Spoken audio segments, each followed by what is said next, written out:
This is the 5 Tech Things That You Should Know About, episode number 37 for May 7th, 2010, brought to you by Mozy.com. Hey everybody, Jeffrey Powers here, www.geekazine.com, tvazine.com, 608-205-4378 is the phone number, geekazine@gmail.com is the email address. You can email me or call me at any time at that number, 24 hours a day. I'll dare you to call me at 2 o'clock in the morning with your drunk dials. Of course, this show is impossible if it wasn't for our friends at Mozy. Back up now, back up often, and back up off-site with Mozy.com. Go check out the link. Use the code GEEK. That's going to get you an additional 10% off. $4.95 a month per computer, home-based computer. Back up all your pictures, back up all your files, back up all your documents. 10% off. It's the price of a hard drive every single year, about $50. You can't go wrong. Mozy.com. Check it all out.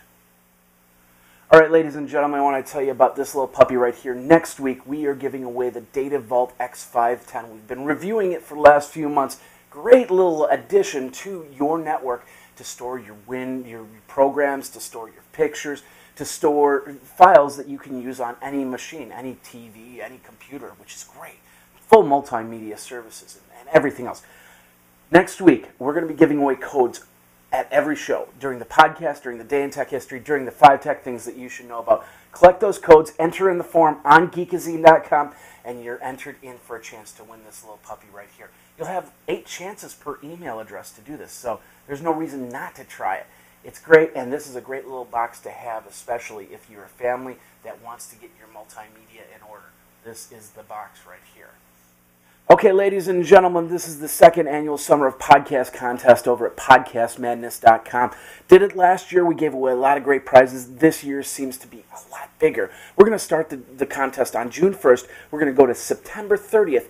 Podcasters will give out codes. You enter in the codes, you'll win prizes.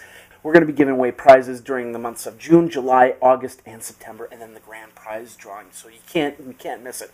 If you're a podcaster and you want in on this, all you have to do is go to podcastmadness.com. Audio podcaster, video podcaster, doesn't matter what you podcast. I want you to go over to podcastmadness.com. Whatever language you podcast in, podcastmadness.com. Fill out the form and do it before May 24th because you could win a prize on May 25th. Yes, the podcasters are getting their own contest as well. That's over at podcastmadness.com. All right, let's talk about Facebook. Let's talk about your data being exposed. This seems to be every single week, the same thing, the same thing, the same thing. Facebook, you need to start thinking about this. A lot of IT professionals, social mediaites, are not on Facebook anymore. Even though there's 400 million people out there, well, let me tell you, this week we had a couple things. First of all, they found out that there were some apps installed that you didn't give permission to install those apps. Another thing they found out was friends' data was exposed. If a friend was having a private chat with somebody, you could actually see their private chat. Now, apparently, Facebook fixed this problem for the time being. Next week, we might have some more privacy issues. If that's the case, we won't be using Facebook in a couple years. All right, ladies and gentlemen, let's talk about the Microsoft Kin. There's 2 flavors of Kin, Kin 1, Kin 2. Kin 1, Kin 2, $50, $99. Data plans, yeah, the phone is going to cost more than your regular phone. These are what are called semi-smartphones, smart dumb phones. There hasn't been a real term that's come up on this. But basically, you can do social networking. You won't be able to do apps on it. Yes, you're going to pay a little bit more. $30 a month for unlimited access, that's not too bad. A lot of people are complaining about it. The only thing that I complain about is the fact that it's on the Verizon network. This is supposed to be a phone for the rest of the people. And the rest of the people aren't all on Verizon. They're on AT&T, they're on T-Mobile, they're on Sprint, they're on local networks. There's a local network here in the Midwest called US Cellular. They're not going to get the Kin or the Kin 2. Kin 1, Kin 2, that's my complaint. But if you're going to complain about a $30 data plan, then these aren't the phones that you want to buy.